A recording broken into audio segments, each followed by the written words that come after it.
হাতে হাত করা পর রমজানে মানুষের পকেট কাটার দিন শেষ, গুদামজাত করে কৃত্রিম সংকট তৈরির খেলা এবার বন্ধ। আমরা নির্দোষ নিরীহ সবজি মাত্র, আমাদের আটকে রাখলে বাজার আরো গরম হয়ে যাবে অফিসার। আমরা ছাড়া ইফতারের প্লেট খালি থাকবে। দাম কমাও, মানুষ বাঁচাও, সিন্ডিকেটের কালো হাত ভেঙে দাও, গুড়িয়ে দাও। দ্রব্যমূল্যের সাধারণ মানুষের অবস্থা কি? স্যার, সারাদিন খেটে 1 কেজি আলু কেনার টাকাও জোটাতে পারছি না, আমরা না খেয়ে মরছি। সত্যিটা বল, কে তোদের দাম বাড়িয়েছে? কে তোদের গুদামজাত করে রেখেছে? মাল কোথায় লুকিয়েছিস? কার নির্দেশে দাম বাড়াচ্ছিস?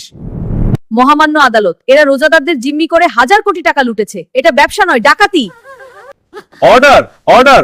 আসামি, তোমাদের কিছু বলার আছে? মহামান্য আদালত, আমরা সাধারণ সবজি মাত্র। অসাধু ব্যবসায়ীরা আমাদের গুদামজাত করে আটকে রাখে, আমরা নির্দোষ, সব দোষ ওই অসাধু ব্যবসায়ীদের। সাক্ষ্য প্রমাণ ও স্বীকারোক্তির ভিত্তিতে আলু ও পেঁয়াজকে খালাস দেওয়া হলো এবং অতি দ্রুত সিন্ডিকেট ব্যবসায়ীদের গ্রেফতারের নির্দেশ দেওয়া হলো। আদালত মুলতবি।